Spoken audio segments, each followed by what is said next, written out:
Most bankers aren't ready to help you until after their third cup of coffee. But with Central National Bank's after-hours service, you don't have to wait for the bank lobby to open to get help. You can contact us from 6 to 8:30 in the morning or from 5 to 10 in the evening, and we'll connect you to a real, live, local person who can answer questions and fix problems 7 days a week. Bank different. Bank Central. Central National Bank. Member FDIC. This is a Rogue Media Network podcast.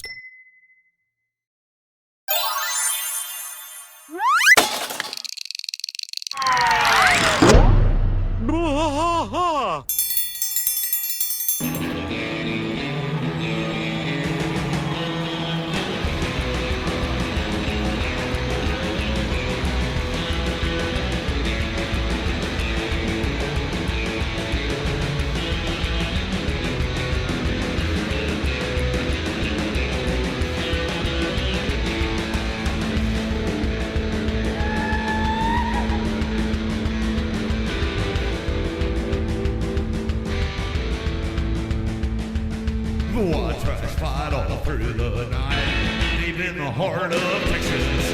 The trailer park is nice and dark, deep in the heart of Texas. That drinks his brew and he spits his chew, deep in the heart of Texas. The TV blares, but no one cares, deep in the heart of Texas. Here we go!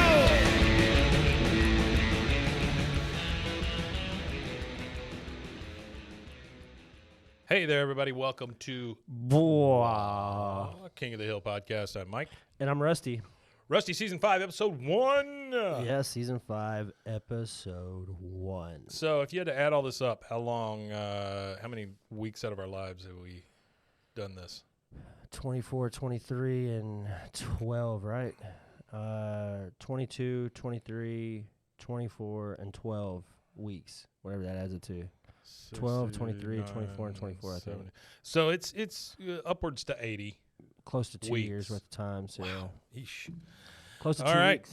Now I know why I limp. October 1st, the year 2000, Season 5. Yeah, the perils of polling. Now, you were saying before we started this that this is kind of out of order. So the way they were produced and the way they were distributed are two different things. Yeah, so production numbers are different than the actual episode number and how it's released. So the actual production number for this is 5ABEO2, which would be the second produced episode for the season. So they actually produced this one second in its release order. And the funny thing about Season 5 is one of the Season 5 episodes was actually production number 4ABE24. So it was a Season 4 episode, So it was like a Season 4, and it's funny because it's Season 4, Episode 24, so it's the final really? episode of that season. What's the final episode of Season 4? Or was supposed to be? The final episode of Season 4, let me... No, I'm saying the one that they pulled into Season 5. Oh, the third episode of Season 5 is the third episode. And what's it called? It's called, hold on. Hank, it's a happy ending. It's something about don't wait or something. Hold on. Oh, I just went off the page. Peggy pops a pimple. It's called I Don't Want to Wait. I don't want to wait. Which is the episode... Yeah, it's called I Don't Want to Wait for Our Lives to Be Over. I Want to Know Right It's that Now. damn song. Will it be sorry? Do-do-do. It's that song. Do-do-do. Yeah. It was the 87th episode of King of the Hill. Episode was written by, it's when Bobby turns 13, but he's still treated like a child while Joseph is treated like an adult. Yeah. So is that's this when funny. Joseph's voice changes? Well, yeah, because remember that how we were talking about it. I said that's where Joseph goes through puberty, and that's the last time we see him like that. Oh, that's true. Which was just that little glimpse of him. Which is this would have been in that slot there, and it would have been his puberty episode. So 2 more weeks, and we'll get to that. Yeah, 2 weeks. 2 more weeks. Yeah. And, all right. Let's get into Season 5, Episode 1. Season 5, Episode 1. The Perils of Polling. The polling they're referring to here is voting. All right. No bell, no yell. We start with... I got a serious question for you here. Okay. Let's get into it, and then I'm going to ask you. Peggy is in a homemade red, white, and blue polling booth that Hank is stapling together still. Yeah. Peggy is going into the booth to fake vote to see if anybody can see anything from the outside, because God knows you don't want anybody to see how you vote. She's inside it, and she goes, okay, I just voted. Could you see anything? Hank's on the outside with the staple gun. Nope, nothing. You could develop film in that booth. She goes, that's right. Peggy Hill's garage of democracy is going to make those saps in Precinct 9 wish they'd never voted in that stinking firehouse. All right, here's my question. Who in the hell gave the Hills the ability to set up a polling station in their garage? Yeah, I've never heard of that. I've heard of it being in churches and schools and stuff like Yep. that, but it's usually in a public space is usually where they have it. Yeah, not in somebody's house. Not in a private person's house, no. That's Now, kind of odd. A haunted house, I get, right? Yeah, haunted house. Garage sale, Garage sale. Super Bowl party, Super Bowl party, Easter egg hunt. circumcision. Yeah. You know, lots of those in garages. But a voting place in your garage. That one is different. That's weird. That's a first for me.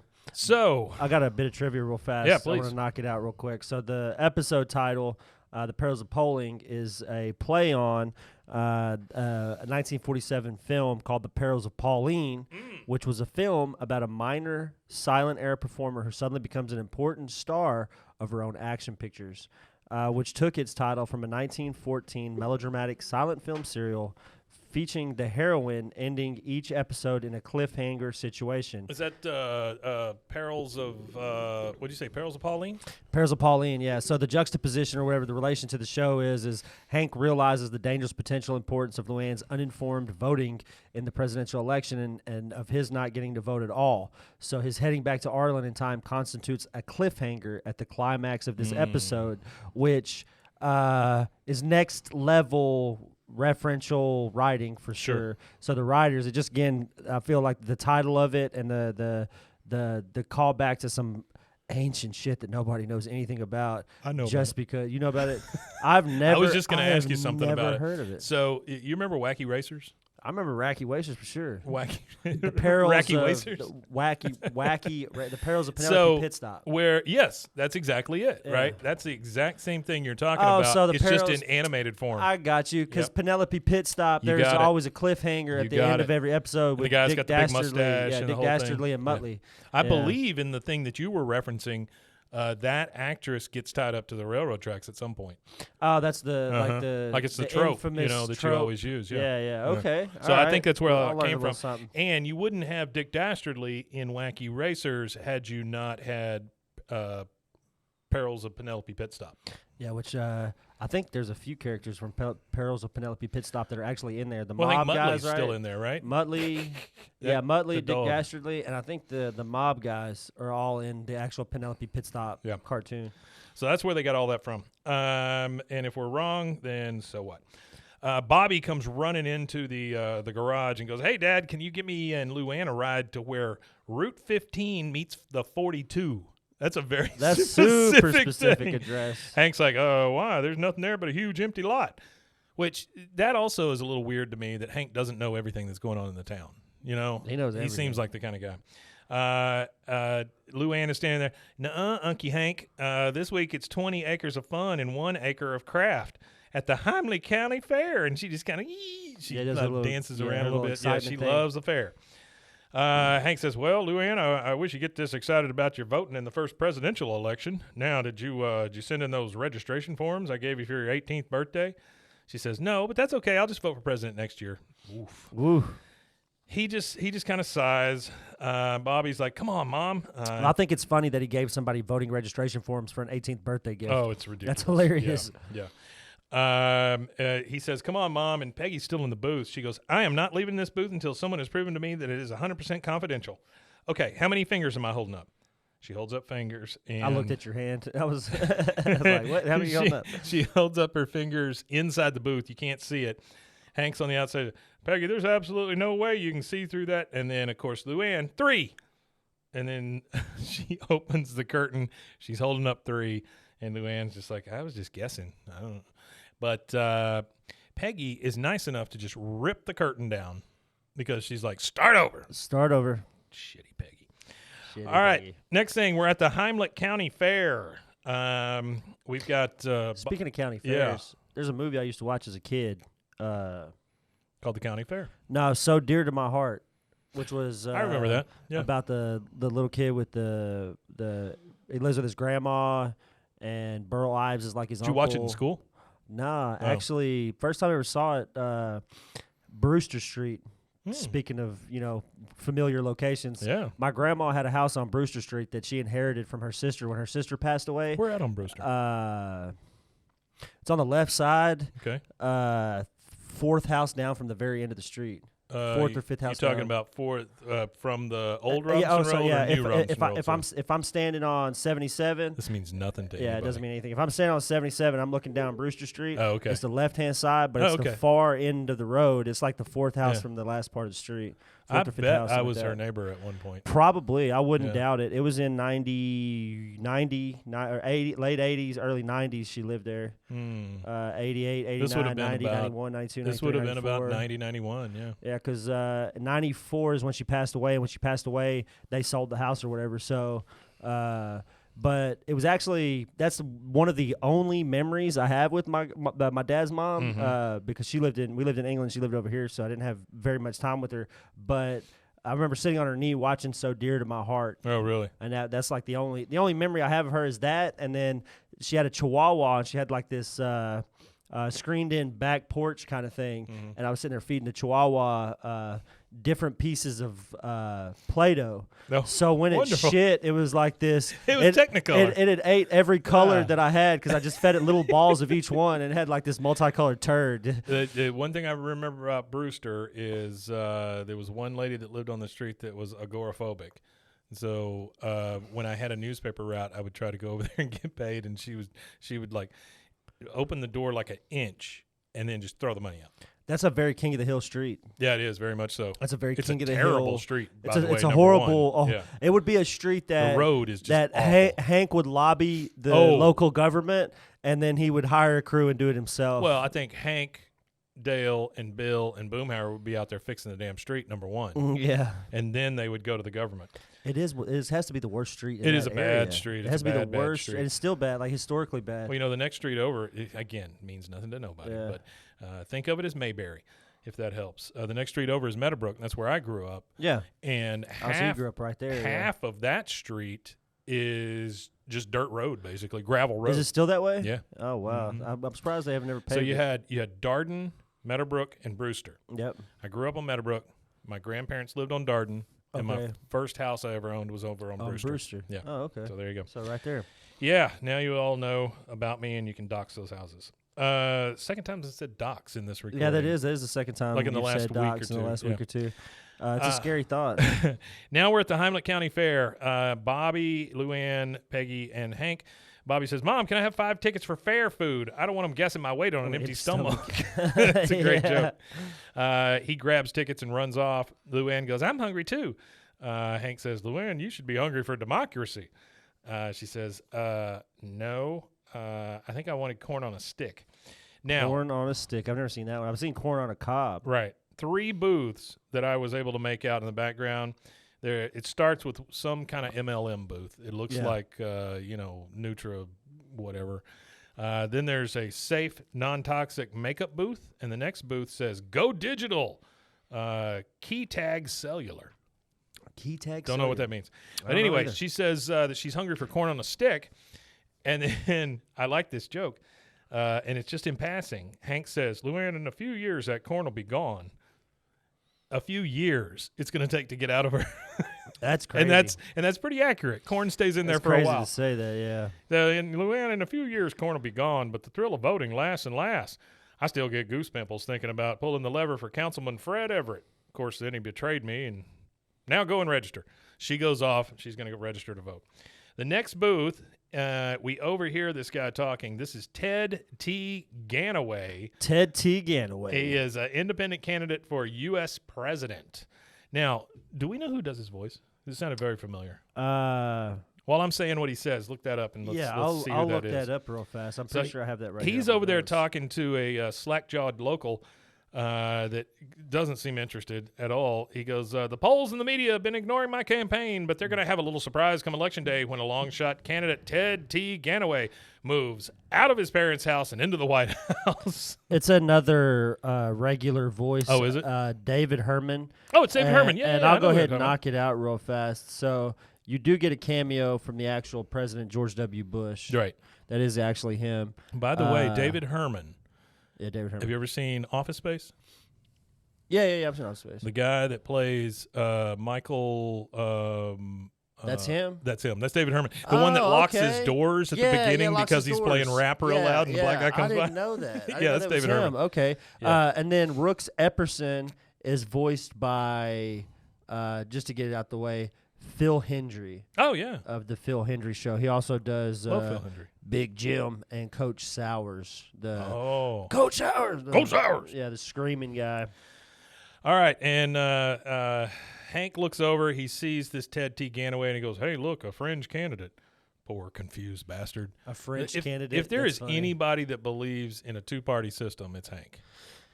Yeah, he might be the only one. You going one way or the other. He might be the only one. It's the illusion of choice. That's right. Peggy says, well, and by the way, a couple of weeks ago, it's hard not to be political. What's his name? What's his name with the Giuliani? Yeah, Giuliani. He came out and said that we should abolish the Democratic Party. Wasn't he a Democrat? That's just a dictatorship at that point, he wasn't a Democrat. Right? He's always been a Republican. Yeah, right? he's a Republican. Yeah, he's Trump's guy. Which is kind of weird though, because It's he's from New York. You would think that a New Yorker Yeah. is like he would, in all the bad that he's done recently, he really did bring New York together at a time of need after September 11th. He did, but I think it was by default, kind of like whoever was there. Well, I think it was George Bush. The same thing. Yeah. He just happened to be there. He had a big plan on the table to start deporting people and all of this kind He of had stuff. a crazy plan going. He had a big plan going for that kind of stuff, and then 9/11 happened, and it was just it went away. It went away. All went away. And then the iconic him standing on on the the rubble rubble pile. Yeah. with the bullhorn Mhm. saying, we're going to go get Yeah. them kind of thing. Like, And then I don't only- think America was more unified, to be honest with No, you, after I've that. never seen a more unified I've than never that. seen a more unified, like, Since, anything. Everybody was in a consensus at that point, yeah. It didn't matter what religion, race, anything you were. Everybody was like, yeah, let's go over there and Yeah. kick their ass. It's and the only American 14, way. 15 years later, we did it. Yeah. Uh, Yeah. This is not politics. It's folks, not please. politics. Peggy talking about the fringe candidate. She goes, well, you have to admire his dedication. I mean, he's right here in the heart of what I like to call Bush country. Bush country. Like We're she still made in Bush it, country. but like she made that up. We're literally in Bush country. Oh, yeah, we. There was back when he used to McGregor- come to town. Yeah. I used to. He used to land out at the I know. TSTC airport because it's the only. That's when I was working there. Well, it's a military airport, so it's the. It used to be a military base, so it's the only airport regionally. Wasn't when I was working there. It's regionally it's the only airport big enough. Like our Military, local, yeah, it'll- our local airport cannot. You can't land big You can get 747s aircraft and carriers. stuff. I mean, not aircraft carriers, but the things that go on aircraft carriers to like big transportation huge, planes huge, and that kind yeah. of stuff. You get massive planes out there, but there was one time where he came into town and it was during like a lunch period for school, and we were out at lunch and we got trapped on Belmead Waco Drive down at that end. We were like at Sonic, and there's like Secret America's Service, Drive-In. like. There was Waco, like police force. There was like every cop Everyone from every from local every place, area, and they had the whole street shut down Hmm. for like 45 minutes before he even pulled through. Sure. So we're like trapped at like Sonic in my friend's car, and we had to like call the front office to the school and like President Bush is in town, and they knew he was in town, kind of thing. Like the school, like the whoever we talked to at the school, and we were like, well, we can't really leave. Our friend's car is like trapped at Sonic, and they were like, oh, well, just come straight to the front office when you get back to the school, and we'll give you a pass to get you back to class. That's We nuts. sat there for like it was like an hour before it cleared out before we could Sure. leave. It was Yeah. insane.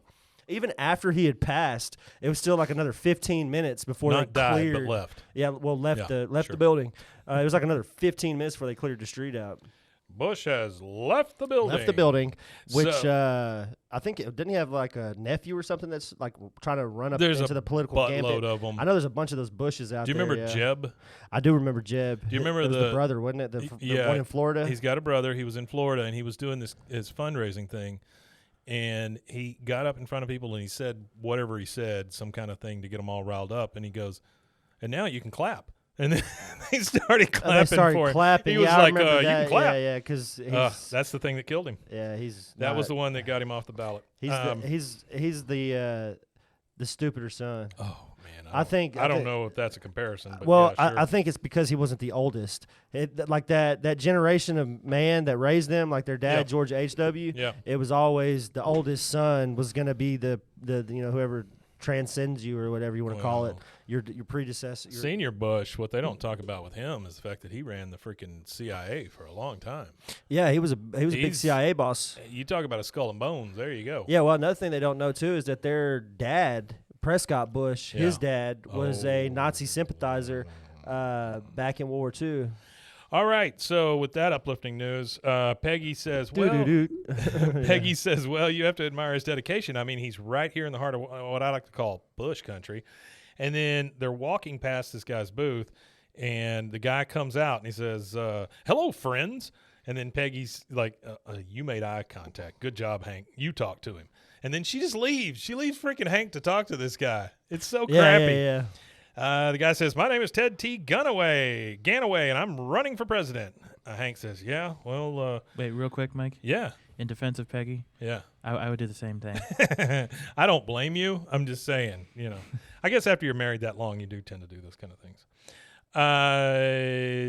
He's talking to Hank. Hank says, yeah, well, my wife and I are pretty committed to George W. Bush, and even if we weren't, well, there's 4 or 5 candidates ahead of you. Good luck in the campaign. And Ganaway says, Governor George W. I forget that he was our governor for a while. Yeah, he was our governor for a little more than a while. I think he Yeah. was the governor 2 for terms? something like that. He was a governor for A couple terms. He was right after Ann. Ann Richards, Richards? and all the way up to Rick Perry. Yeah. Oh, that's true. So it was a long while. Rick Perry, Pretty much, there's another one. he was our governor after Ann Richards all the way up until he was president, because he was actively running for presidency while he was still our governor, right? Let me tell sure. you. Oh yeah, they always do. Yeah, he was still actively our governor. at the Let time. me tell you guys something, just real quick, okay? Our governors here in Texas, we don't have a great track record with them. Ann Richards, Not just them though, but the that which surrounds them Oh, as the well. House, Senate, everything. Yeah. Ann Richards brought the lottery to the state of Texas She did. under the guise that the money would go into education. Yeah. Instead, she claims that she didn't read that part. It goes into a general fund, which, as we all know, is just a slush fund for politicians. So they get to Yeah. use it for whatever the hell For they whatever want. they choose to use it for. And then no money goes to education. And then no money Neat. goes to education, and then they try the voucher program, Oh, that's a whole and it got other shot thing. down though. Did you see that? Yeah. Which is It'll good. come back. It'll It'll come back around because he's tried that a few times. Whoa! Whoa! I did Whoa! not mean to yank whoa! the table here. Whoa! I'm trying to pull myself up Whoa! closer. Whoa! The whole table went down. Technical difficulties. Here Yeah, on the set. that's because you're making fun of wheels. That's what it is. Oh Yeah. my gosh! Look at this. Oh, all right. Everything fell I think we're apart. there. Oh, We're there. we're reset. All right, we're all good. We'll be right back. For you, for a very special episode of Rusty Pulls the Table. Pulls the table in half. and Okay, everything. so Ganaway says he's running for president. Hank says, well, we're voting for Bush. Ganaway says Governor George W. Bush and Vice President Al Gore want you to focus Inventor on of the internet. my hit and run conviction and not my 16-point plan for America, Why do they say he invented the internet? because he claimed it one time. Oh, he said that he He invented. said he was there when it was invented. Yeah, Oh. he was not. And then That's funny. Bobby comes running up while Ganaway's talking to Hank and says, Dad, I know it's not up your alley, but there's this pig named Mitch. And Hank's just like looking for anything. He goes, let's go. And they just walk off, right? He did, like, if he didn't invent the internet, he did make me conscious of the environment, if nothing else. Before him, I never thought I about got things to say pollution about or anything that, too, yeah. but that's a whole different Yeah, thing. yeah, yeah. I never thought about any of that stuff until he mentioned that word. Did we really need to replace all our light bulbs? Oh, no. Yeah. No. It probably was more damaging to the environment to replace all your light bulbs. Yeah. That's kind of what I'm thinking. That's the thing with recycling. Recycling is a good thing. We should recycle as often as Yeah. we can. But often these places use more energy to recycle. Well, it than was they like do to make we had new talked things. about before, the great light bulb conspiracy with Mhm. light bulb companies Mhm. back in the day, where Big filament. they had filaments that would burn for Mhm. ever Oh, yeah. essentially, and they Sure. were like, well, we can't do that. We got to be able to sell light bulbs. I just remember the big thing when Al Gore was, the whole, what is it, Polar Bear Express? Was that the name of his movie? What was that? Day After Tomorrow? Blackfish. I don't know what it Blackfish, was. something like that. But whenever he would go out and talk about it, he'd leave his jet running while he was in doing the speech. So He'd have his jet ready on the tarmac. Tell me how much energy Tell me how that much thing was energy taking. that thing Yeah. takes. Yeah. All right, so now we're at another part of the fair. There is like a big stage, big double stage with a diving board and a ramp and everything, and it says Rooks Epperson on stage. Oh, I'm sorry. No, it says Rooks Epperson presents Mitch the Amazing Diving Pig. I am going to go look for a Mitch the Amazing Diving Pig T-shirt, by the way. If there's not one, we're going to make one because I would love that. I love how the pig just falls off the board. You know that's a thing? The shirt? No, diving pigs. Oh, yeah. Diving pigs, diving horses, all of that kind of Yeah, stuff. used to be I a was thing. Googling it, and it says Chinese turn to diving pigs for fun and tastier food. Well, it's like brining them. You know, they just small amounts of brine. Oh, here we go. So this is what it is. It takes a certain national ingenuity to convert pigs into triathletes which dive, swim, and hurdle. In the process, produce tastier, leaner pork. So the Chinese are turning their pigs into triathletes They're just for chasing them. leaner pork. They're chasing them and pushing them off bridges. Yeah. Okay, so Rooks Epperson presents Mitch the Amazing Diving Pig. And Rooks Epperson, I'm assuming, is on stage. He's got a handheld mic. He's dressed in a white suit, looks like a revival preacher, kind of, you know. Yeah. There's a big display, and there's a pool and a diving board, and like I said, a ramp and some other things. He says, y'all ready for some world-class pig diving? Now, before we meet our star, let's give a county fair howdy to Mitch's Fishes. Yeah. So these 4 people come out, 2 guys, 2 girls. They have fins on their arms. They have fins on their heads. They have some kind of fish leg tights on. And the one guy that comes out, he's so disinterested, he's still smoking as he comes out on the stage. Yeah. Right? He blows smoke right before they all kind of dive in, kind of like those old water movies where the ladies would have the things on their head and they all swam around in a circle. Synchronized swimming. Yeah, synchronized swimming kind of stuff. If you guys have never seen the synchronized swimming thing they did on SNL with shoot, what's his name? The one that's in Murders, Only Murders in the Building. The little one. Not Steve Martin, the other one. Martin Short. Martin Short, Yeah. and I was thinking, whenever I was thinking of him, in that movie where he played, what was it, that fucking Santa Claus 8 or whatever, where he plays like Jack Frost. Yeah, where he's Jack Frost. Yeah. If you've never seen the synchronized swimming thing for the Olympics that he did on SNL, go watch that. Well, I'm sorry to Martin digital Short. short. The only thing I remember him for is probably one of the worst things he's ever been in. That's He's literally been outside of everything he's done with been in a Steve lot of Martin. stuff, yeah. Out of He's every, been in a because lot of like bad him and stuff. Steve Martin have done a lot of live stuff together. Yeah, they're they're best friends. like they do they tour and everything together. They remind me of Bob Newhart and Don Rickles. You know, they were like lifelong They're friends. a good duo. Oh, They're they a were really good wonderful. duo. They were fantastic. They're a good duo as well as Martin Short and Steve Martin. Oh, yeah. Waco native Steve Martin. Steve Martin from Waco, Texas. He Isn't goes that crazy. It is crazy. Yeah. He goes, ladies and gentlemen, I present to you the main event, the real deal, the finest diver with 4 legs, the Pork Luganus. Talking about Greg Louganis, the famous swimmer. He was a swimmer, right? Yeah. Mitch, the amazing diving pig. He lets Mitch out of the cage. Mitch just starts. He's done it 1,000 times, I'm assuming. He goes straight out of the cage, starts going up to the ramp where the diving board is. And then he says, for his first dive, Mitch will perform the Tula Hula, a death-defying plunge through not 1, not 3, but 2 hula hoops. I love that phrasing. I like that. Not No, 1, not not 3, 2. but 2. 2.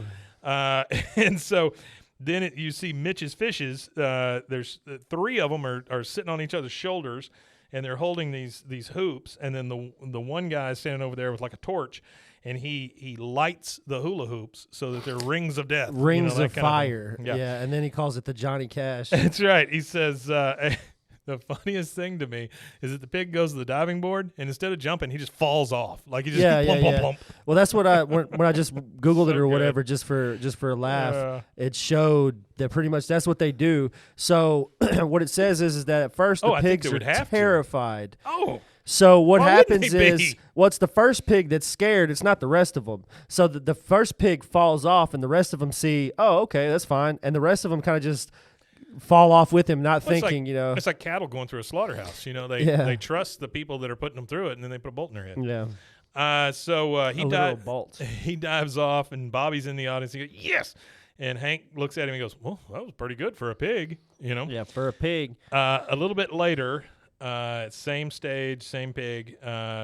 The guy at the front says, "And now for our finale, Mitch will dive through 3 rings of burning fire." Sorry, these are not the one. The Yeah. first ones were 2 rings. Yeah. 3 of the fishes are on each other's shoulders. The other guy lights the torch, and he goes, "It is the most difficult dive known to man or pig. The Johnny Cash." And then it shows them in the audience again. And by the way, they're playing "Ring of Fire," Johnny Cash's song. Bobby's in it. "You can do it, Mitch." Oh, and then the pig falls off the diving board again, falls through the 3 rings. Bobby's like, "I love this pig." Then the problem starts, Yeah. where the pig doesn't come up. Nope. You just see bubbles. The pig is floundering. The pig is about to die. The guy on stage says, "Nothing to worry about, folks. Mitch is just hamming it up." Then the crowd just starts to kind of gasp, and you hear this, "Where is he? Where is he? What happened to the pig?" You're just seeing bubbles. You start playing dramatic music. The whole crowd is worried about this dumb pig. Bobby says, "Somebody do something. Oh, God, Mitch." Mitch. Yeah. And he gets up and starts running towards the tank. Peggy, of course, says, "Bobby, no, that's pig water." That's pig water. Yeah, that made And me then laugh. the guy says, "Mitch is not dead." Because Bobby runs to the stage in the pool. Bobby takes off his shirt, dives in. He finds the pig down at the bottom. One of his hooves is around a hose or a wire or He whatever. got stuck down there, yeah. He's stuck down there. Bobby grabs him, pushes him back up, and takes him out. Now, the pig is not necessarily breathing. Yeah. And so Bobby, the guy goes, "The Mitch is not dead." And Bobby looks at him and goes, "Not this pig, not today." And then he just squeezes the pig real hard. The pig got, and then just starts coughing out water. oinking Yeah. again. Yeah. It is fantastic. The guy on stage, "Thank you, son." He goes, "You saved my boy's life. What's your name?" He goes, "Bobby Hill." He said, "Let's give a big hand to Bobby Hill, the amazing pig-saving boy." And then there's pictures being taken and stuff, and Hank sees that there's pictures being taken of Bobby and this diving pig. He gets out in front of him and goes, "Oh, God, how much money is it going to take to get that film?" Now, the lady with the camera who's there taking pictures, she goes, "Don't worry, I'm not with the press. I'm with the Bush Cheney campaign. And you must be the amazing pig-saving boy's father." Hank's like, "Well, I don't." She goes, "This is just the kind of heroism the governor loves to attach himself to. Why don't you all come to his Get Out the Vote rally next week as our guests?" I think anybody can go to that, but yeah, sure. Probably, yeah. Hank says, Unless you're getting like behind the scenes pass or something. Hank says, "Oh, great. Now, if you do a background check, I'm Hank R. Hill, not that Hank P. Hill who doesn't pay his Discover card bill." I was trying to think of who like the most prolific politician is from our area, and all I could think of is Chet Edwards. Yeah, as that's like not the good. guy who was because Like he you was talking current? Yeah, maybe not even current, but over the last 20 years. Oh, it's that got was to just be a Bush. name. Then. I mean, it's got to be Bush. No, I'm talking about locally here. Oh, in locally? town, Yeah, like in Chet town. Edwards. Bill Flores, I think, and Bill he local. Flores, the guy who pretends to be a cowboy, whatever his name is. Yeah, all those guys that don't go and vote. No chip on my shoulder. Hank says, I'm Hank R, not Hank P, the guy who doesn't pay his Discover bill. card bill, yeah. Now, later on the fairgrounds, Luanne comes running up and goes, "Uncle Hank, I registered to vote." He goes, "Oh, terrific. George W. is going to need every vote he can get, or they won't be able to call it a landslide." Yeah. She says, "George W., he's not a communist, is he?" And Hank, "Of course. No, he's not. You're getting to Hank now. You're talking communism." He goes, "No, he is not." She goes, "Wait, here it is." And she has these pamphlets and this button. And she goes, "See, our candidate is Robert Perargi." And she puts his button on. He's actually one of the Robert. I want to say he's a writer. He's something to do with the show. Oh, I don't But doubt they used that. his name. Yeah, as the communist guy. they used his name. He was somebody to do with the show, though. Yeah. Hank's like, "What? Communist? No." She goes, "Well, I guess I cancel out your vote. My first election, and your vote means nothing. Long live the People's Revolution." Yeah. She lifts her she lifts her hand in the air like, all those communist posters or whatever. But then juxtaposed to that, she has a balloon tied to the other wrist, which I think is fantastic. All right, that's the first commercial break because of the Communist Party, and we'll be Right back. Right back. Okay, we are back. Our brothers in Welcome. arms. Hopefully, Welcome right back. all the money that came from you buying those products, hopefully it goes to your brothers and sisters in the regime or the revolution.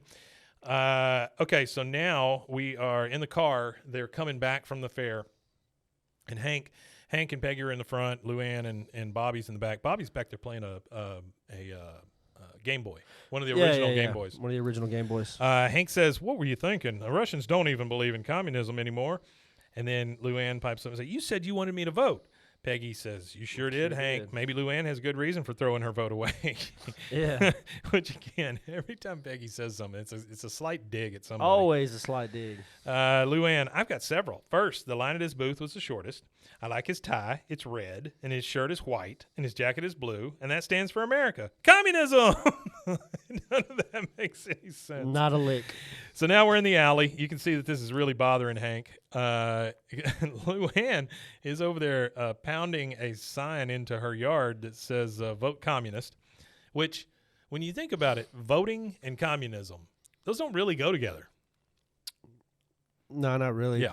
Well, I mean, they do have votes. theoretical communism, yeah. Sure. But communism, that's the thing with communism. Theoretically, it looks beautiful on paper. It looks Yeah. like a utopian society. Yeah. But when it goes into practice, it's the same thing with any type of political ideology. Is there's always greed and malice, and that ruins any political ideology. Greed and power. Greed and power. Yeah, it could be socialism, whatever. It ruins anything good whenever you start talking about money and power, because you start subsidizing insurance companies, Yep. health insurance. You start Yep. subsidizing Bailing out car companies and start. Oh, wait, we did that. Yeah, Ford right. didn't though. Ford took no money. That's exactly right. That's the only one I didn't make money off of in the That's stock the market. only one that didn't make any money. So we're in the alley with all four of them. They're watching Luanne pound this vote communist sign into the ground.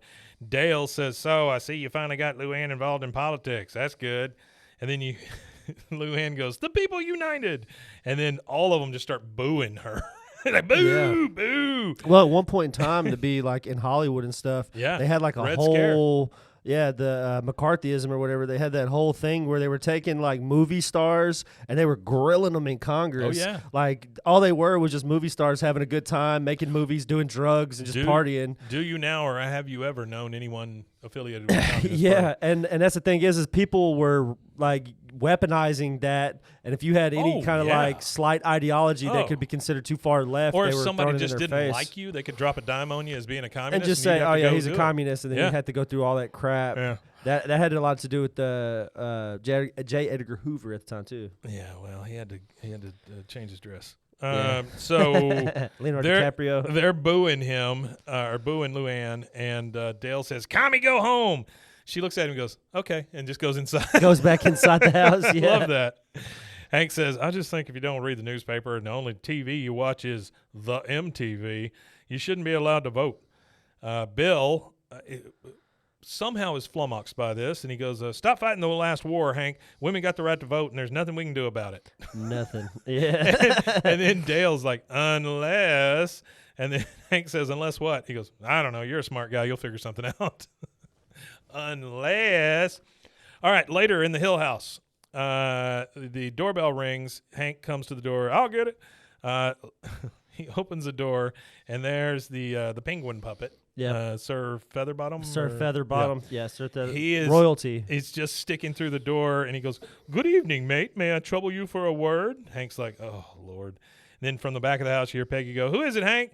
Hank says, "The manger babies. I'll get rid of them." And then The manger babies, I'll get rid of them. Yeah. like they're people. Oh yeah, I'm He gonna says- get off my porch. Like they're Jehovah's Witness knocking or That's something. right. Yeah. He goes, "Cheerio. I just wanted to tell you should vote for Robert Pierogi of the Communist Party USA for president." What? I don't know where she got the what part, but yeah, she always does that. Hank says, "You don't know the first thing about communism." And then she says, "What's to know? Robert Pierogi's got the cutest little ears, the prettiest eyebrows. So I can tell Robert he can count on your vote." Hank's like, "No, you cannot. I hate communists. All they do is boss people around." Here's where we get into an argument, basically, with Luanne and Hank. Luanne says, "Sounds like you, Uncle Hank." He goes, "Luanne, please go home before I tell you you're acting like an idiot and make you cry." And then the donkey puppet comes up, and he goes, "Hee-haw, you're a communist, hee-haw." He goes, "No, I'm not. Welcome to the party, mate." Comes the penguin again. He goes, "Get that penguin back here. I'm not done." And then you hear, hee-haw, power to the people, comrade. What I say? You look good in red, comrade Hill. What? And You know, the first time I heard the word comrade be used like that, yeah.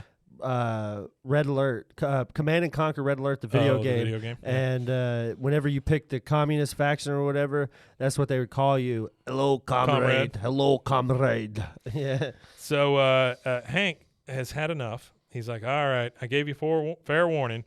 Luanne, you're acting like an idiot. And immediately, Luanne just starts crying, oh, Uncle Hank, and she runs off. Yeah. He shuts the door. Now we're in the kitchen. Peggy is taking a couple of cookie sheets out of the oven. And she said, I'm making cookies, She by goes, the way. she goes, yeah. Hank, I'm making cookies to serve on Election Day. Which one do you think tastes better? The Chips Ahoy heated up or the EL Fudge heated up? Yeah, I don't know what an EL fudge is. EL Fudge was these little cookies in the shape of the elves in the tree, and they were coated in chocolate. Well, they still make them. You can Yeah. get them for $3.79 or $3.42 at Target or Walmart. For So, 4 cookies. Yeah, for 4 cookies. Uh, Speaking of cookies, there was this cookie controversy on Cookie social controversy? media. Yeah, well, one of them big streamers. That's a cookie. That's not a cookie. Her name is Pokimane, Yeah, I know her. and she's like one of the top like female streamers Yeah. like ever. Has been for a long yeah, time. a long time. And she came out with this cookie brand. Well, everybody on social media was like, they posted a very similar brand Yeah. that looks just like the cookie she makes. It's cheaper, exact same ingredients, except for she has her very last ingredient on hers. It says Love. mushroom powder. Mushroom powder. Or some mushroom Yeah, extract or okay. something. And everybody was pissed off on the internet about it because her cookies were like Just a rip-off. X ounce, Yeah. you know, for X amount of dollars. But the other cookies, they were the exact same cookie, but you got more for way less. And everybody Sure. was like, all you did was steal their cookie and all this stuff. Well, yeah, I mean, that's really all she did do. You know, I used to get her and that Amaranth.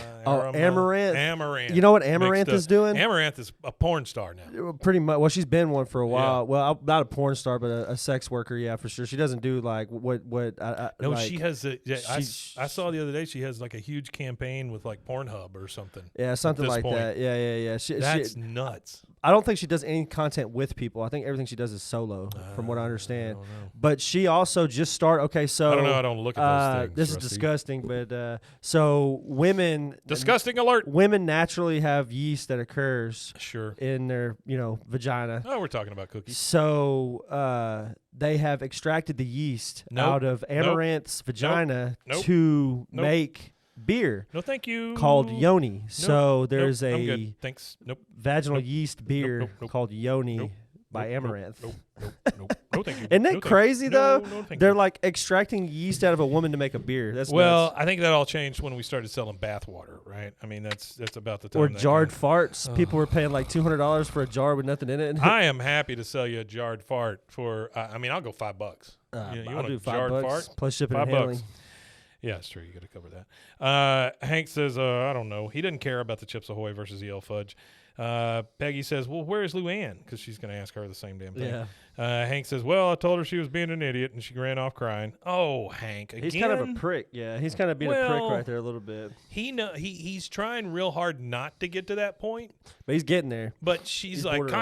communism. She's hitting a big button of his, you know? Huge button of his Yeah. for sure.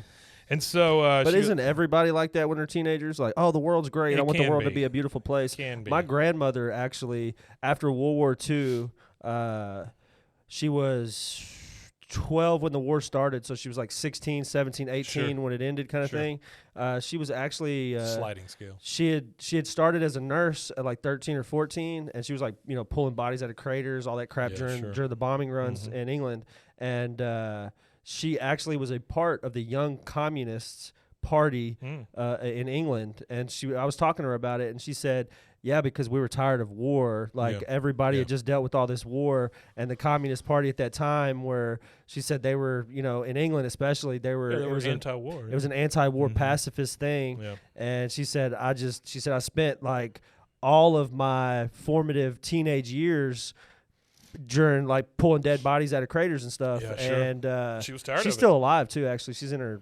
upper 90s, but she got tired of it, so she kind of went with the Young Communist Party for a little while, and she was actually went into social work, and she later on in her She life, left socialist work and went into went to social work, and then later on in her life, she was. It was before she had my mom and everything. She was like in her mid-20s. She rejoined the Communist Party again. Really? And she said that because I asked her, in her long, extensive life, I was like, "Well, have you ever smoked weed or anything like that?" She goes, "Well, I'll tell you a story." And she said it was at a social work party. They were passing something around, and she thought it was just a cigarette.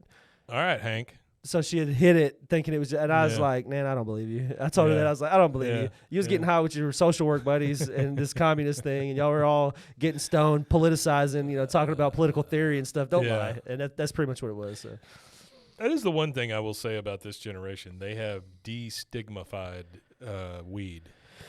Extremely. The millennials, I think, really knocked it out of the park, for sure. Especially right now, there's this weird gray area with stuff that's being sold called THCA in Texas, which is exactly the same thing that they sell. That's even considered Delta illegal. 8, Delta 9, Delta 10. Yeah, it's all of that stuff. It may be synthesized, but it's got the same effect. Well, the THCA is not synthesized. That's the thing. Is THCA is the exact same thing they sell. Yeah, it's just what it is tetrahydrocannabinol acid. When it's burned or combusted, like you roll it up, light it in a joint, it turns into the psychoactive chemical during combustion, THC. Okay.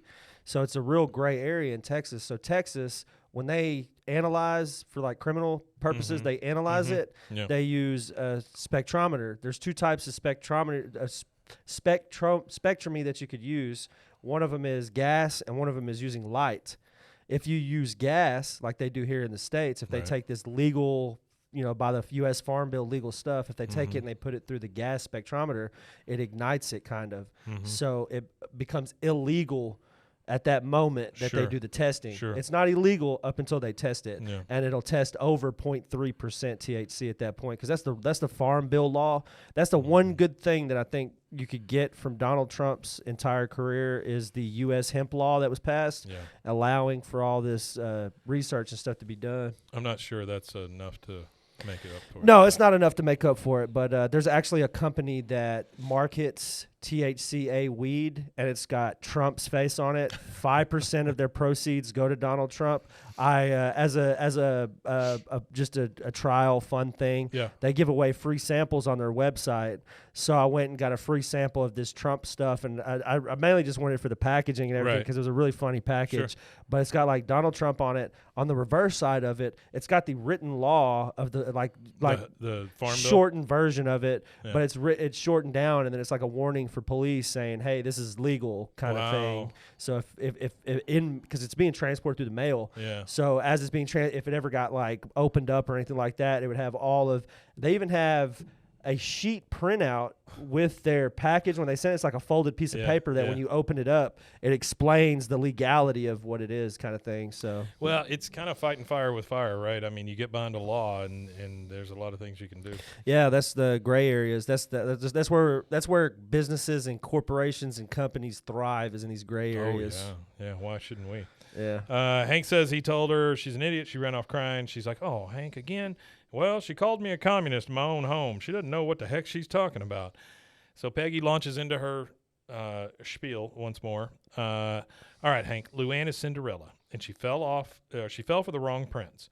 You have to be her fairy godmother and introduce her to George W. Bush. Take her to the Bush rally, or as I like to call it, the ball.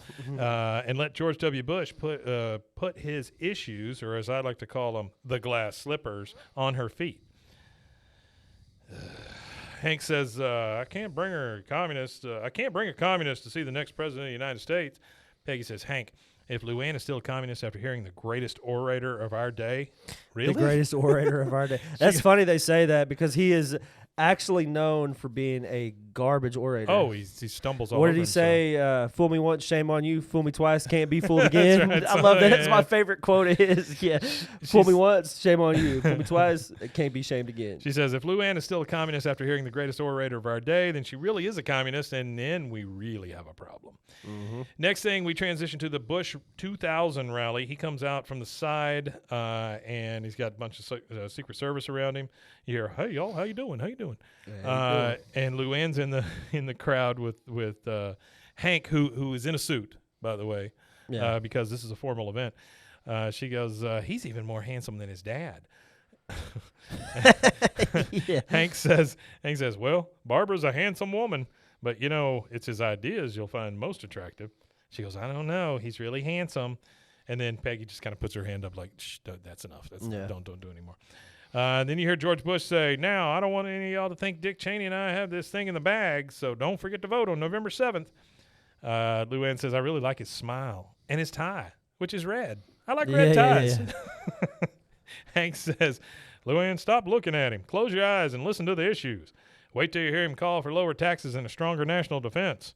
Oh, shoot, I just gave away the end of his speech. And this is almost like this episode is more like a campaign piece for Bush at this time. Kind of, yeah. Because he's running for, he's actively, if this is what, well, you got to think about. If this is October 1, 2000, he would have just been announcing probably around that time because it's a year before the actual election for president, right? No, 2000 was No, an election 2000 year. was Yeah. the election year. So this is a month this is a before month he got before the voted in. actual election, So yeah. this would have been like recorded. They probably would have recorded this probably a year prior. I think that's why they moved this up. I bet you Yeah. that's probably why Yeah. because they swapped a couple of the production. So yeah, that's probably why they swapped it, moved it up because it was so close. Because the episode after this would be less than a month out. Right. To the Sure. election, because October 1st, it would be about a month out to November 7th, right? November 7th is what it Yeah. says, yeah. Yeah, so we get a little passage of time. We're still at the rally, and George Bush is still on the stage, and he goes, in a strong national defense, God bless you, and God bless the United States of America. He starts going through the crowd, shaking hands. Luanne says to him, you were right, Uncle Hank. He's going to cut my taxes and let me pray in junior college. I think I will vote for him. Let me pray in junior college.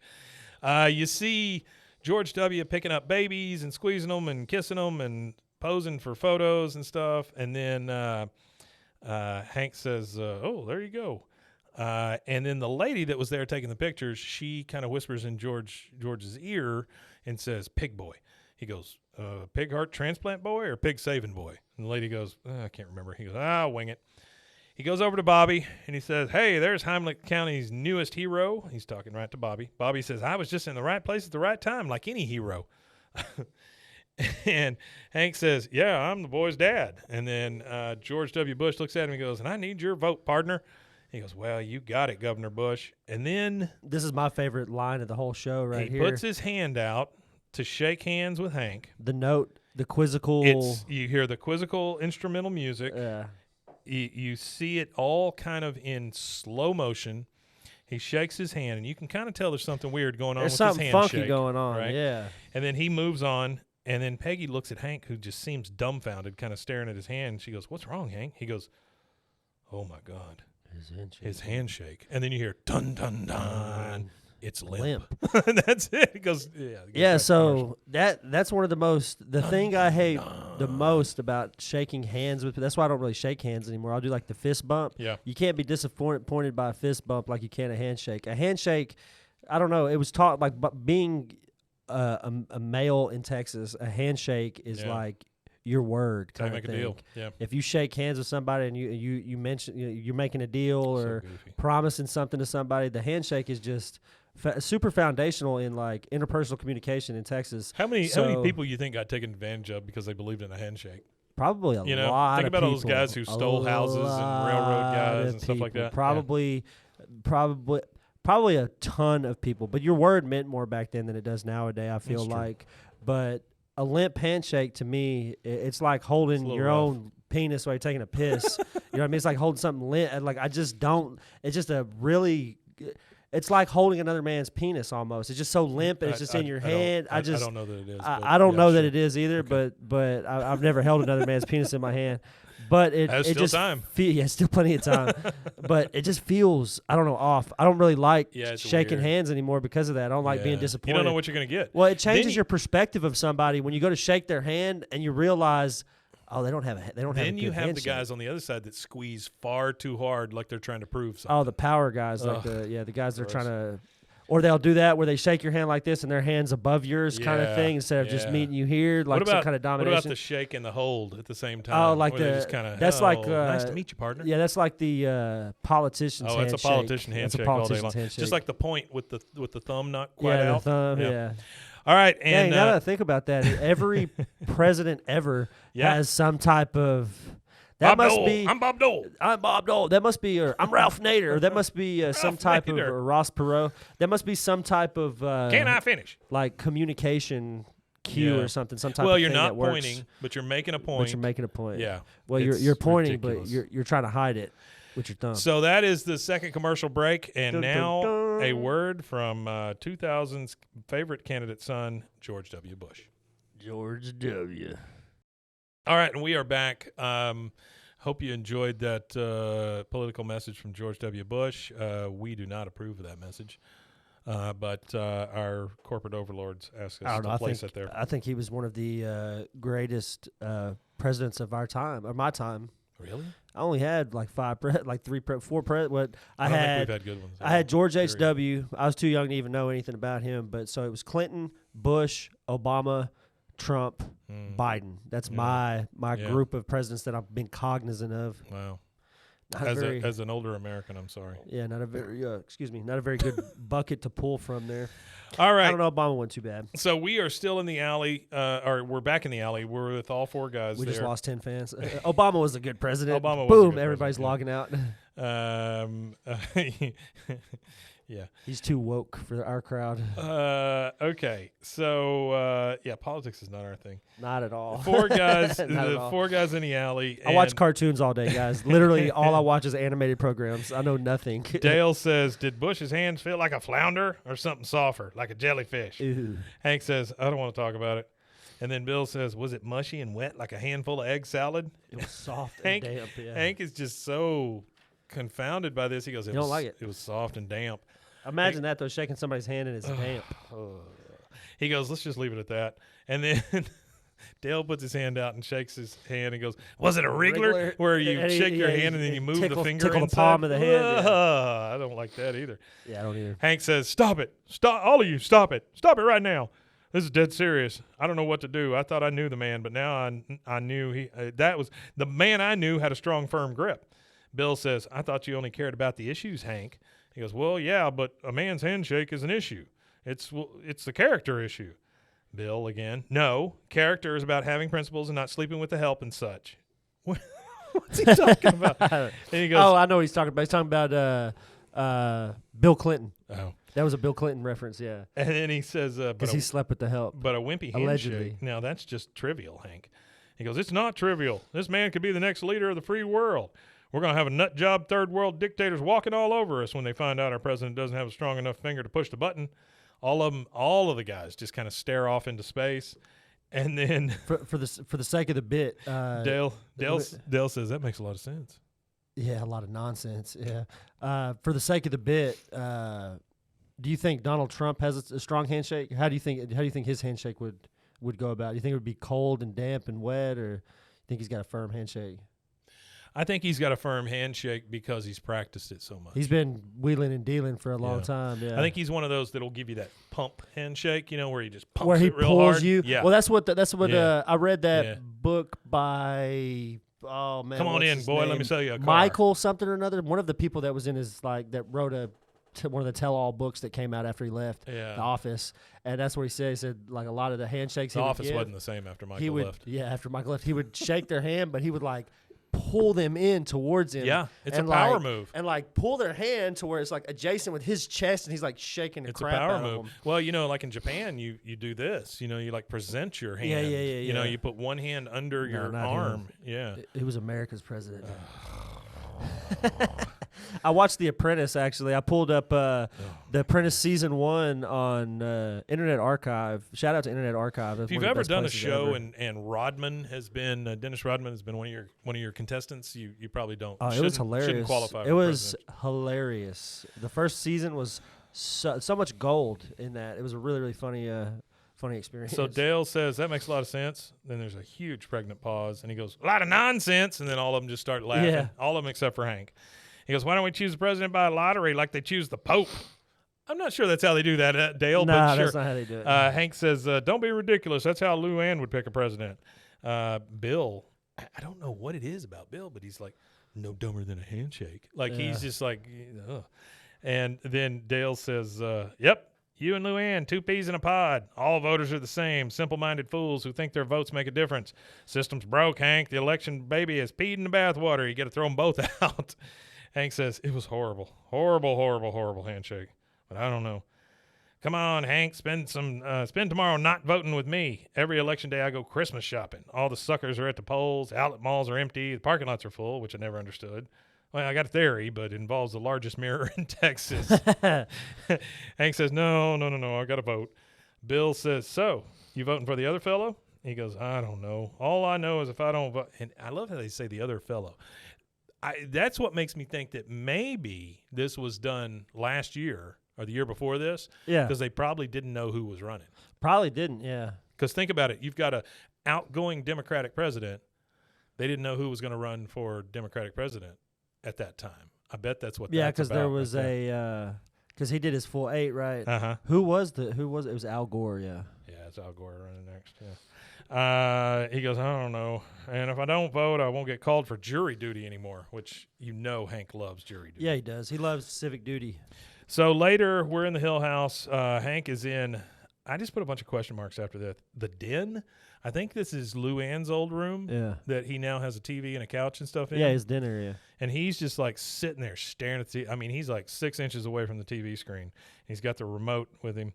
And Peggy, who apparently has been out painting the steps, she comes in and goes, Hank, honey, if you have to go into the garage, please walk on the stripes. The stairs will not be dry until morning.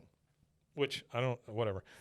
He goes, look, right there. He's pointing at the TV. He goes, that guy's reaction when Bush shakes his hand, surprise and disappointment. And he just fast forwards, rewinds. Peggy's like, sure, but when I want to watch Sin of a Woman, you don't even know how to work the VCR. He says, see the guy's smiling, happy on top of the world, then Bush shakes, and there goes that man's face. See? Surprise and disappointment. See that? Surprise and disappointment. And then it kind of pans out, and you see Peggy's gone. She's not even listening to him anymore. And Hank continues, surprise and disappointment. And then it goes outside, and you see the windows glowing in the night because he has just been in there all night long watching that damn tape. It's the morning, and Peggy comes into the den thinking he's still in there, and she goes, Hank, honey, thanks for making your side of the bed this morning. It saved me a lot of time. So she didn't even know that he didn't come to bed last night. Yeah. And by the way, she is in a sweater vest that is made of the American flag. She just kind of, Hank. And then we transition, and we see that Hank is in the Bugabego driving with Dale. So he is taking him up on his let's go to outlet malls and go shopping. Hank says, with voter turnout at all-time lows, not voting makes me more American. I don't understand that logic, but okay. Dale says, the only thing more American than not voting is Egyptian cotton/linen. They're regulars at 40% off. First stop, Wamsutta Sheets. So they are heading to buy some 300 count sheets. Now, we're in the garage polling place. Again, this confounds me because I have no idea how you get this to happen. I want to do a polling place in my garage. Yeah, if that ever lets you. It's Peggy and Mrs. Fetter. As long as you're not trying to steal an election. We've never met Mrs. Fetter, right? Never met Mrs. Fetter, from what I understand, yeah. She goes, Mrs. Fetter, what time do you have? She goes, a little before 7. She goes, I have 7. And Mrs. Fetter says it's still a little before 7. And then you see Peggy turn on this John Philip Sousa American music on the boombox, and then they both face the garage doors. Each one of them has a garage door opener. I didn't know you could do that with 2 different openers. I didn't either. But she goes, on 3. 1, 2, now. And then they both open the garage doors, and the only person standing there is Bill. He's dressed up with his pork pie hat on in his hands. He always got the old pork pie hat. Yeah, he likes always that the pork same pie suit. hat. I imagine that hat. suit and that hat is like his grandpa's or something. Well, I bet he wore it like on a date with his ex-wife or something. Lenore, yeah. And it's the a only hat thing she he's bought got. him. Oh, you look handsome in that hat. Yeah, And exactly. then beat him up and then divorced him. Okay, and then we're at the mall, obviously, because Dale comes out of a changing room modeling a trench coat. And he says, and the pockets are big enough for an umbrella. And he pulls an umbrella out of the pocket and goes, sha-sha, sha-sha, sha-sha. And he goes, Joseph will love it. Hank is over in the mirror. This is so unlike Hank. He's trying on a golf hat, Yeah. And he goes, I look like a jackass. Look at that. I mean, he's just really, he's making himself feel good because he's doing all this stuff. We're back at the election garage. And Luanne comes in. She goes, well, I'm ready to vote. Where's Uncle Hank? I want us to vote at the same time. And by the way, there is coffee, cookies. The American music's still playing. Bill is still there eating cookies with his hat off. And Peggy's got a clipboard. She's keeping track of people voting. She goes, I wanted us to vote at the same time. Bill says he and Dale went down to that outlet mall. You know, the one next door to Mexico. Yep. next door Next to door Mexico. to Mexico, yeah. Luanne says, well, he'll be back before the polls close, won't he? He goes, oh, no. But that's okay. Hank says he's not voting. And then you just get this collective gasp. I mean, from Luanne and Peggy What? both. It's just like, Yeah. ah. What? So we're back at the outlet mall. Hank and Dale are loading stuff into the back of the Bugabego. And he goes, Dale pulls a fragrance out and kind of shoves it in Hank's face. And he goes, smell this, Hank. Does it smell like Boomhauer? He goes, yeah, it smells like Boomhauer. He's going to love it. They're parked in front of a store that I could only make out as Porter Haulings. I don't know if that's correct or not. Yeah, I don't anyway, Hank's pager starts going off. Didn't know he carried a pager. Didn't know he carried a pager either. I didn't know pagers were still being carried in the year 2000. Yeah. I figured I cell think there's phones had still made the some folks transition. that carry pagers today, like Gotta doctors and be, stuff. yeah, and the go- reason for that it's is gotta I be believe used. the cell signal won't go far enough into some buildings and operating rooms and stuff like that. Yeah. And so they carry a pager because it can go through anything. I thought that the pagers and stuff that they used were like a in-house network, though. I didn't know that it was like they're like cell service, cell tower. Over on Valley usage. Mills, Valley Mills Drive, you know where Valley's is? Yeah. Right before you get to Valley's. There's a pager business. There used to be a pager store. It was a Dunkin' Donuts first, and then it was a pager store for a very long time. That's crazy to think they had stores just for pagers. They did, man. They did. It's crazy to think that was even a thing that was popular. Mm-hmm. Mm-hmm. I guess any way to communicate is gonna Oh, yeah. any Absolutely. new type of communication. So Hank's pager. Imagine if they had like Snapchat for pagers. I don't know how you do that. Call Your- this number. Your and page disappears in 2 seconds? or Well, they what? give you the page, and you have to call the number for the description of the image that somebody sent you. That's ridiculous. So his pager goes off, and Hank says, this could be a propane emergency. And he looks at it and goes, no, just Luanne or one of her manger babies. And he just puts it back and goes, so where to, Dale? Dale says, well, Nancy's been wanting an onyx chessboard, and I know just the place. An onyx chessboard. She has not been wanting an onyx An chessboard. onyx chessboard. I think that's what he wants. Now we're back at the garage. There's a huge line of voters ready to go into the garage and vote. Luanne comes running up. She's kind of panicked, and she goes, I think Uncle Hank's dead. He didn't return my page.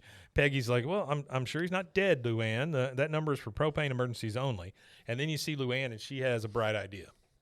Now we're back in the Bugabego, and they're driving, and you see this banner up top that says, Welcome to Mexico, over the bridge.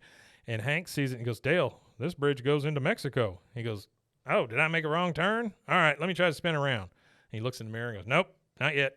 Now? Nope. And he just drives right through the gates into Mexico. Straight into Mexico. Which I didn't know you could just drive straight in. I thought you had to stop. But You used to be able to just drive straight in with just show your license, and they'd let you Crazy. in. Nowadays, you got to have a full-blown passport and all that to go to Mexico. But Mexico and Canada. yeah, well, from what I understand, Canada's always been kind of more stricter on how they let people in and out. Yeah. But Mexico, back in the day, my dad remembers. Statute of limitations is out on this, but one of my cousins was married to a Hispanic woman whose grandmother was over the border. Okay. So my dad and a bunch of white people in the car went down and picked her up, and they were bringing her back to Texas. Oh, yeah. When they got to the border, they were asking questions and stuff, Yeah. and they figured it all out. But that was back before they prosecuted people for it. They just made her Send get them back. They just made her get out of the car. She beat them back. Well, I can remember. She ended up getting a bus or something that was. I don't doubt and that. then my dad, they stayed the night down there, and then by the time they got all the way back to where they were at, she was already there. Well, you say that's before they started, really coming down on stuff. Yeah, it was like in the 70s. I or can 80s. remember driving around early 90s with a cooler full of beer in my car, and we were drinking it while we were driving it. Yeah. We got pulled over by a state trooper, and all he did was make us pour it all out. Whatever beer Didn't you do had, anything made to you us. pour your beers Yeah, out. didn't do anything to us. and we were in rural These areas. days, we'd be shot in the head. Well, we were in rural areas doing it when we were young, like out in Hubbard and stuff like that. It was Yeah. kind of a similar thing. We got pulled over and we had cigarettes and beer on us when we were like 19, Mm-hmm. and all he made us do was Pour it out and get rid of pour it. all the beer out.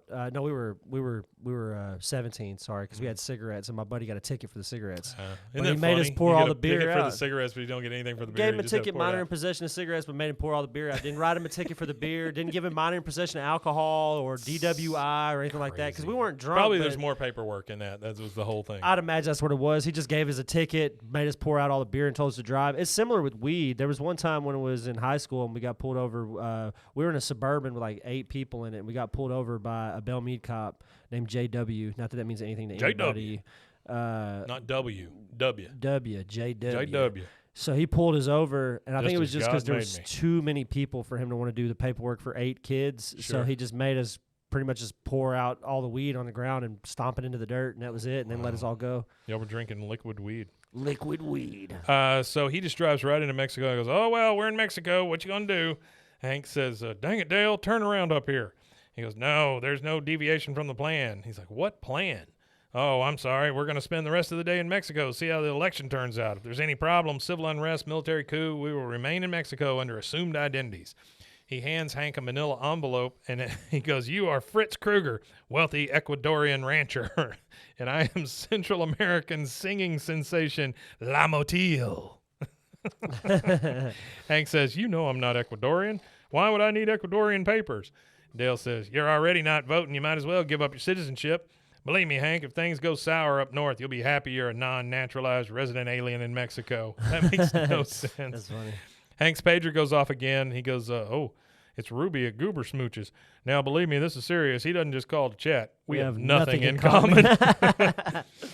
Next thing, we're at Goober Smooches. Luanne is behind a couple that's getting in, and the guy at the hospitality thing there, he takes them to seat them, and Luanne kind of goes up to the podium, and the phone starts to ring, and she goes, "Goober Smooches?"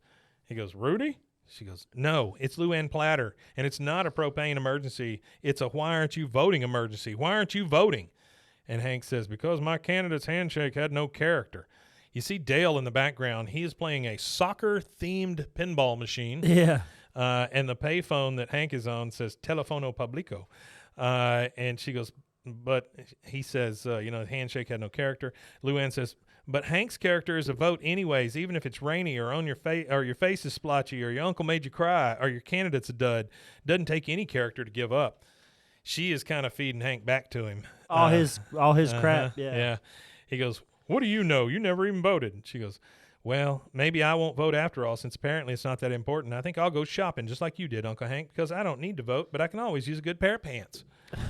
Hank says, "Luanne, I want you to meet me at our polling place, and I'll give you the pants I brought you for Christmas." And he hangs up the phone. He goes over to Dale, and he goes, "Dale, can I see your keys for a second?" "Why?" "It's supposed to be a surprise, but I bought you a leather keychain at the Coach Outlet, and I want to make sure it fits." Leather keychain, and now it fits. Dale says, "When did you do that? When I was trying on underwear?" And then Hank just grabs the keys and runs out. Dale takes off after him and goes, "Wait a minute. You know I don't like keychains. What'd you get me? A money clip?" He just keeps guessing at shit, and he knows that this is not a thing at this Yeah, point. he knows it's not a thing. Yeah, for Hank sure. says, "Joe, just keep guessing." He goes, and they get in the they get in the van, and they're driving and driving and driving. They drive through the Mexico gate, all that stuff. And Dale is still guessing. "Kenneth Cole shoes, a new spaghetti pot." Spaghetti pot. Isn't that just a pot? Yeah. A leather backpack, something with leather. I mean, he's getting super general. Hank, you see a cop come up behind him and turn on his lights, and Hank pulls over, and he's like, "Oh, come on." And the trooper comes up. I don't know if it's a cop or a trooper. I'm assuming it's a trooper. He goes, "Sir, do you know how fast you were going?" He goes, "Yeah, 86 miles per hour. Now, would you mind writing it up fast? I got to get home before the polls close. I got to vote." He says, "You haven't voted?" And then Dale is still over there saying, "A Namby ice bucket, Cap Snaffler." By the way, that's a callback to a product earlier. Oh, Cap yeah, Snaffler. Cap Snaffler. Total Jim. All right, can you tell me who played the police escort? Because I think it's Diedrich Bader. but I don't know for sure. Oh, the police escort. Yeah, the guy who played the cop in the show. I think it's Diedrich Bader. It might be. Let me see. I'm going to go on while you're looking for that. Yeah. So again, Cap Snaffler is a callback. They pull up with the cop at the garage polling place because you need a cop escort to your house. That's the polling place. Luanne comes running out. You made it. He goes, how much time do we have? Peggy says 1 minute. Miss Fedler says, I have 2 minutes. And Peggy immediately, 1 minute. And then they both go in separate booths to vote. They come out. They've done their civic duty. Bill looks at him and goes, so who'd you vote for, Hank? And Luanne says, no, if he tells you, it won't come true. And then puts the vote in the box, and that's the end of the show. That's the end of the episode. Did you find out who it was? It doesn't show anybody. Okay. It's one of the. Sure sounds like Diedrich It's probably Bader. like it's probably one of the regulars. So after this, this is one of my favorite things that they ever do. This is like a public service announcement. Oh, like at one of the end of PSAs show. at the very Yeah. end, like they've done before. Yeah. So as the credits are rolling, both Bobby and Hank come out of the polling booths, and he goes, "Hello, I'm Hank Hill from TV's King of the Hill, and I'm Bobby Hill from TV's King of the Hill." They both say they're from TV's Yeah. King of the Hill. Welcome to what used to be my garage. Bobby goes, and that's where I usually park my bike. He goes, well, we're here to remind you to register to vote. So go ahead, fill out your registration card, and you'll be eligible to win these valuable prizes: freedom, civic pride, and a brand new president. And that's it. That's the credits. At the end, we get, was it a Wiggler? That's it. Wiggler. That is season 5, episode 1. We have Season started 5, episode 1. That's the new episode. new That's the season. new season. Yeah, kick Yeah, off. man. All right. Well, number one, thank you guys for all listening. We really appreciate it. Love to hear from you in any way possible. Yeah, If you wanna- contact us, please. If Please, you still please. want to send us some suggestions on what shows should spin off of this show, please do. Please go and check out some other shows, and I'm going to highlight one at the end. And but, what we mean by that is, what would you like to hear Mike and Rusty talk about? Yeah, no this kidding. specifically. So whatever you would like to hear us opine on, and we might even just do a variety show where you send Yeah. in suggestions and we just do whatever. Could be. Like if you got a movie you want us to review or but a you guys book just or send these whatever. things in, and we'll pick from a hat or something. We read sometimes. We do read sometimes. All right, you want It's to tell gotta them where be they can good. find us? You can find us on the 21st floor. No, I'm just kidding. You can find us True. at roguemedianetwork.com/BWAAKOTH.com, or you could go to I've mixed those two up. roguemedianetwork.com/BWAAKOTH or BWAAKOTH.com by itself, That's or it. you could go to youtube.com/BWAAKOTH to catch all of our Monday episodes and Monday. maybe future episodes. We might just start doing everything video. Monday Who knows? and W. But we do thank y'all for sticking with us for 5 full seasons. For 5 those full of you that seasons. have been with us since the beginning, we It's appreciate been roughly 700 all years. your time spent listening to us. You've spent over 100 hours now listening to me and Mike. Almost 200. You know, we've got almost 200 to 300 hours into this. It's like two. But It's got to you be know- close to like 2 something. You know what? That says a ton about our fans, though. I mean, I really appreciate all you guys. I do too. Honestly, it's kind of crazy that we've gotten this far. Going into it, not that I was skeptical of how far it would go. It was just like I was thinking this would be a fun thing to do for a little Mhm. while, and Yeah. it wouldn't pan. Not that it wouldn't keeps going. pan out, but the fact that life happens. But even though life's happened, we've still Yeah. somehow managed to get you guys content damn near. I mean, we've missed a couple, but we've hit Sure. just about every week. So at the end of these, I want to try to start highlighting some podcasts that we also have on the network. Yeah, for sure. One I want to highlight this week. It's something I did, and it's not why I'm highlighting it. It's just something I hadn't talked about in a while. We should just have like where we interview all these people on Fridays. We'd have some of these people come in as Talk guests. to the podcast folks. Where we have some of the podcast folks come in and talk about their podcast with us. So we have something called True Urban Legends. If you think about that, it means nothing. But I know a great urban legend tellteller here in town. Oh. Shout out to, he's a professor at MCC. Shout out to Brad Turner. Oh, I know Brad Turner. Yeah, Brad Turner, The amazing ghost guy. Yeah, he's the Yeah. ghost guy. He's got 2 books that he published through TSDC's publishing house when they used to have a book publishing house.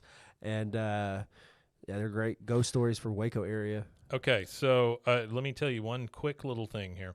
I used to do a podcast called Very Dark, Very Quick. Yeah. And we did, I don't know, probably a dozen episodes, something like that. And we would pick a subject each week. And when we put the show together, myself and Aaron would write scripts for this thing. I mean, it was a full-fledged Y'all were in there production, doing it, right? And Oni-chan, right? Yeah, it was under the Oni-chan stuff. But we would do Very Dark, Very Quick, and we had these characters that I would write little skits for and things. And one of the things that I did under the Very Dark, Very Quick banner was something called True Urban Legends. And the reason I did that is because Very Dark, Very Quick wasn't getting out fast enough for me, so I needed more stuff to release. And so True Urban Legends was kind of a spin-off of that Very Dark, Very Quick show. Right. Okay. Without that starting, I never would have done True Urban Legends. Yeah. Now, when you go find True Urban Legends, there are really only 4 episodes here, and one of them's a trailer. Are they just starting out? Well, no, this is something that I did a while back. Okay. I would love to revisit it. Yeah. I want you guys to understand, if you do go and find this and listen to this, just think, I made all these in my garage many years ago, and all of the voices that you hear besides mine were found either on Craigslist or Facebook, just people that would read things for me and send them to me. That's funny. Right? Yeah. But these are all original stories that I wrote, well, with the exception of Hounds of Little Mountain. That was written by somebody else and sent to me. So my favorite one is called The Trash Man. Okay. And it's an urban legend about a guy who he was a garbage man in town. The big ice storm knocked down a bunch of trees, so he had to work and to get all this stuff cleared or whatever. Yeah. His kids started missing him. It was around Christmas. I don't know, his kid was like 7, 8 years old or whatever. Started missing him because Daddy wasn't there. And so one morning he goes out and hides in the trash truck to surprise his dad. Well, little does he know that his dad is dumping trash on top of him, and then at the end of it, he squishes him to death. Oh, wow. So that's crazy. So if you want an uplifting story, that's it. But yeah, go look at True Urban Legends. You can find that at roguemedianetwork.com. Just search for True.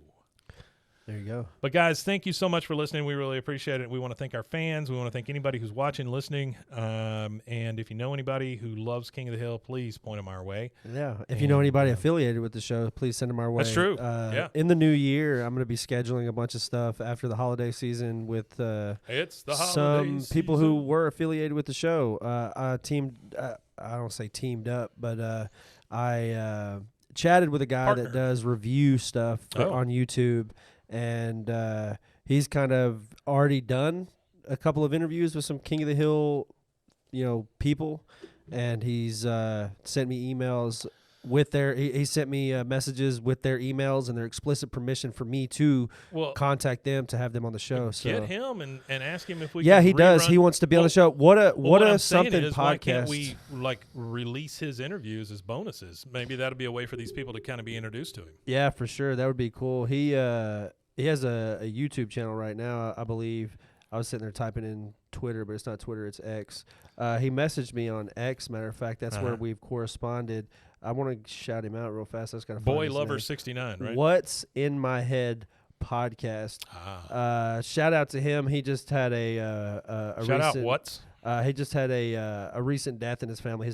His dad actually passed away at the beginning of last month. That's why we haven't had him on. He's been real busy. Gotcha. But he actually had a guy named Sean Cashman. Okay. He's the guy who directed Hank's cowboy movie, The Exterminator of Mice and Little Green Men. He's directed a lot more and had a hand in training a lot of the folks that were on the show. Those are the specific episodes that guy called out. And I have his email. Reach out to David Herman. Yeah, I'm going to reach out to him. I want to talk to him about two things. His character I want to say I've reached out to him. His character in Office Space, and then all the voices he did in King of the Hill. I think I've reached out to him before. I'm not sure. I'm going to have to go back and look. Sure. But yeah. Well, guys, thank you again for joining us.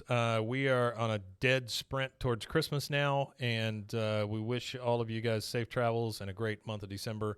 And we'll see you next Friday, right? Yeah. This coming Friday. We'll see you then. Absolutely. We Matanye. We Matanye, indeed.